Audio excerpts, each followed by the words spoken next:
Good morning, or good afternoon, or good evening, wherever you are currently listening to this webcast. My name is Dan Abella. I am the director of the New York NLP Institute. Um, the subject of today's talk is the road to recovery, dealing with grief and sadness. Um, as we all know, for the last several months, we've been experiencing something that most of us have never experienced. Um, this pandemic that has been was created by the virus, as well as the subsequent lockdown, has led to a lot of issues ranging from anxiety to sadness to grief. Many of us have seen, uh, experienced directly the loss of a loved one. Uh, Many of us are mourning the loss of a career, position. It's almost like we are in free fall. And for many of us, it's a very difficult time to cope. Uh, as of the last count, some cities are right now reconsidering lockdown or imposing greater restrictions on public space. Uh, this all has contributed to an atmosphere of fear and sadness and grieving. Now, what a lot of people do go through is a very normal process because, in a sense, we have lost a part of us. That is, our life is no longer going to be the same moving forward. Either we've lost personal people we know personally, or we have not we feel that our future is totally uncertain. We may have lost a job, we may have lost a position to deal with. So the subject of today's talk is how to deal with that. A lot of us are familiar with the stages of grief. Starts with denial. Oh no, this can't be happening. Then there's anger. There is sadness. And at some point, there's a resolution. And a lot of us are stuck in one of those stages.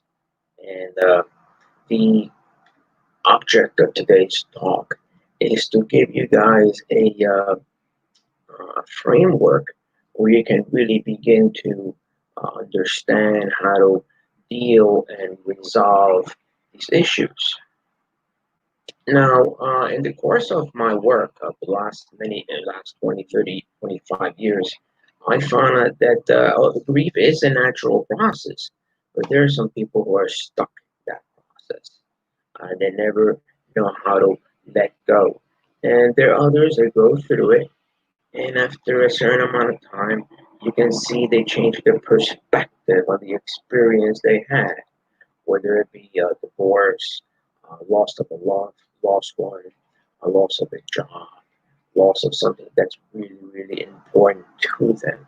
And part of the work in NLP is to find out what are the underlying patterns that exist in those people who recovered in a fairly quick, expeditious versus those who never recover, who are always basically in that grief experience. Now, I want to make something very clear. Um, the object here is not to necessarily negate the experiences that we had with those people that we lost or the jobs we had, but put them in a different perspective so we can now relate to them a little bit different. So in the course of 20 years, I found out that there are two ways of coding experiences. The ones who are still stuck in the grief experience. It's almost like they're experiencing the moment right now, versus the ones who are put it behind them and now looking and honoring the memory or of the person they lost or the position in some way, shape, or form. So essentially, people code experiences differently. They code them, the ones who code them successfully, or in a way their grieving is a reasonable amount of time, but it moves forward versus who the ones who are always coding the grieving process and never let go in any way, shape, or form. So what we're gonna do today, I'm not really going to explain the mechanism, the nuts and bolts of how it actually happens, but instead we're going to go through a process, the two of us, that will give you a real experience of what I'm referring to. And then later on, perhaps in a future uh, webcast, I'll go into the actual mechanism of the grief resolution process. Okay. So the first thing you guys, I want you to do is think of a memory. Think of a memory of a particular person or a relationship or an object, something that you lost as a result of the pandemic. Take a second and really think about it. Take a couple of seconds to really think about it here.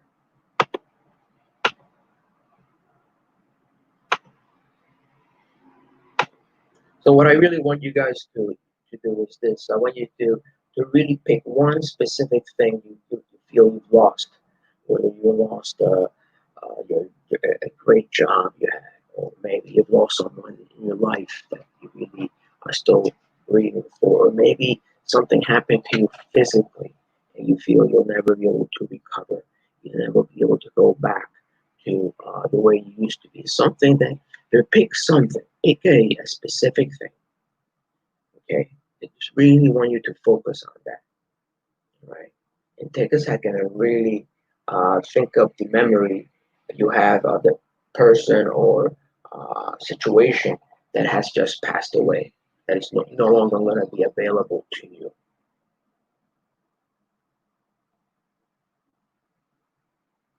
Now, the first thing I want you guys to do is to remember all the good memories of being with that, associated with that memory, all the good times you had, whether it was with this other person or was with this position or with this job or with yourself, all the good times. I want you to feel those experiences as if they're happening right now, as if it's really taking place right now. Take a moment and really experience it. You're feeling those very same feelings. You're seeing through the eyes of it. You're right now experiencing this great moment. You're hearing whatever you need to hear. You're seeing through your own eyes. You're feeling those feelings, and they're happening right now. Really step into that experience and feel as if right now you have that person, or you have that job, or you have that position, or you have that opportunity. It's happening right now.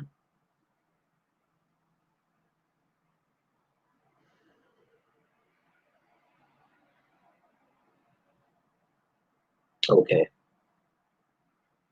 Now I want you to remember all the bad times, by all the moments that were not so good, whether it be being at the funeral of the person, or being, or the bad times associated with that position, or the bad times associated with that situation. Um, all the bad times that, but where here you're looking at yourself in that image. So this is a very clear distinction I want to make here. In this step, I want you to really look at yourself going through the difficult times of that experience. The difficult times. It could have been you're looking at yourself perhaps recovering in the hospital room, going through those challenges. Or you're looking at yourself going to the funeral of someone that you love and really appreciate.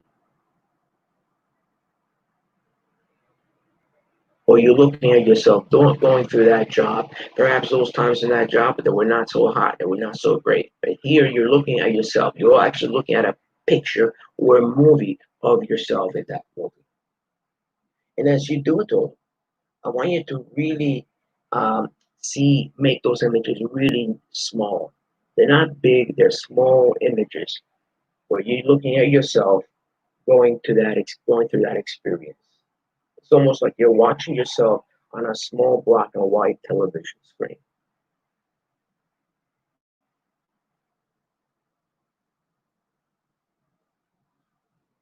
Okay.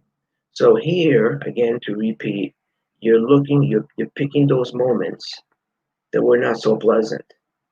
Perhaps you're looking at yourself attending a funeral in a small black and white picture, or you're looking at yourself um, recovering in the hospital or recovering afterwards, or you're looking at yourself going through a particular aspect of the job that is not so hot. But here is a small black and white picture of those moments that were just unpleasant, difficult to deal with, hard to deal with. Make that small and black and white.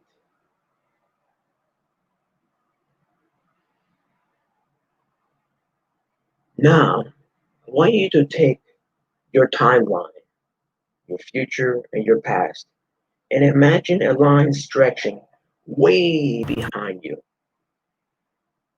that represents certain times from your past you have forgotten and never think about.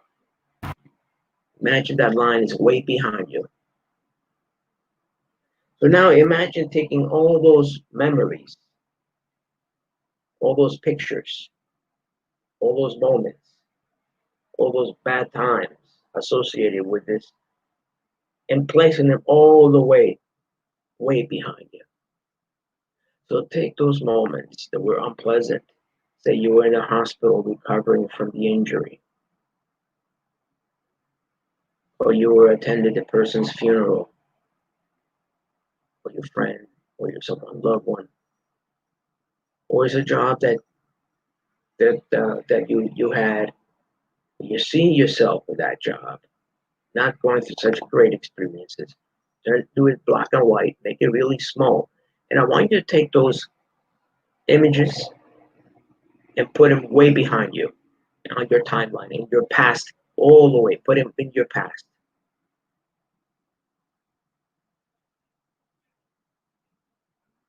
Okay, take those moments, the unpleasant moments associated with that, and put them behind you. Turn them into a black and white and put them way behind you. Okay, just take that one moment and put it way behind you in your past, because it is in your past, and whatever has happened is in your past right now, because it's in the past. So you put it in your past where it belongs, in a black and white, small black and white picture in your past. And now for the final step, I want you to imagine a future in front of you where you honor the memory by living as fully and as happily as possible. You honor the memory of that person or that job or that part of you that you've lost. You honor it by living as fully and as happily and as possible.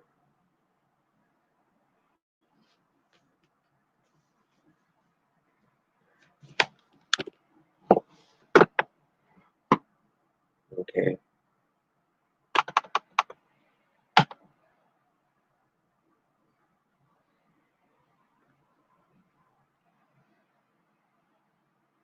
As fully and as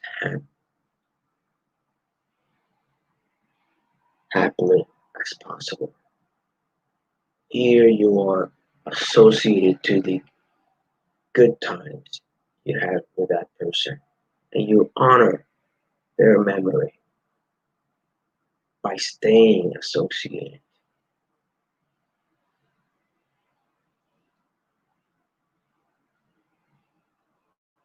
by staying and honoring and living as fully and as happily as possible.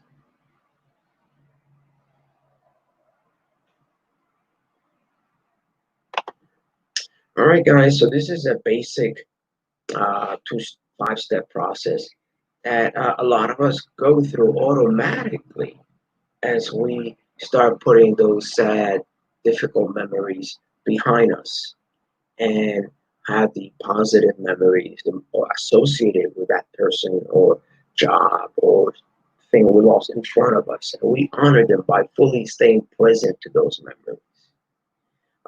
And this process has been very effective and really working with those who had challenges and letting go, because we all at the end of the day need to let go. Uh, Now, for some of us, it could be within a week or 2 or 3.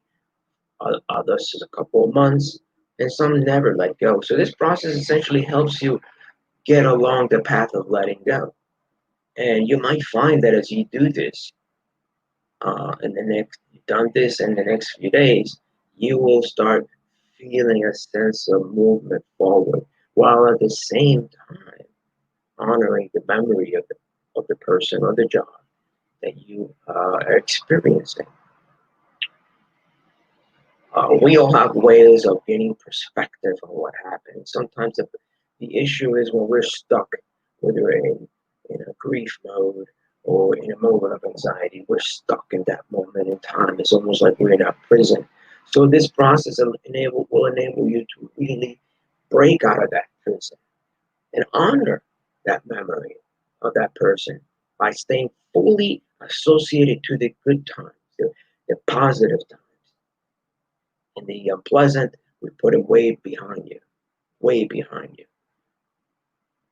So this way, it stays in the past where it belongs. So I hope this has been a useful uh, lesson. It's short, and usually we really go more in detail in our workshops. And I'm planning on doing a workshop in the next couple of weeks dealing with trauma, grief, and sadness resolution. This is something that we all need to work with and deal with as this pandemic unfolds, and is a be challenging. But there is a future that we look a bright, shiny future ahead of us. Just gotta stay focused on that. Now, for those who are interested in knowing more about our program, um, in 1 second here. The first thing is the New York NLP Institute. This is where I basically um, stay updated with all the new developments. Where I'll post information and workshops that I'll be doing in the next few weeks. Also, um, if you are interested, you can email us at info@newyorknlpinstitute.com. And this is a good way to really staying in touch regarding new developments. We're always changing. Sometimes we got online workshops. Sometimes we got uh, live workshops. That might be a while though, based upon what's happening here in New York City.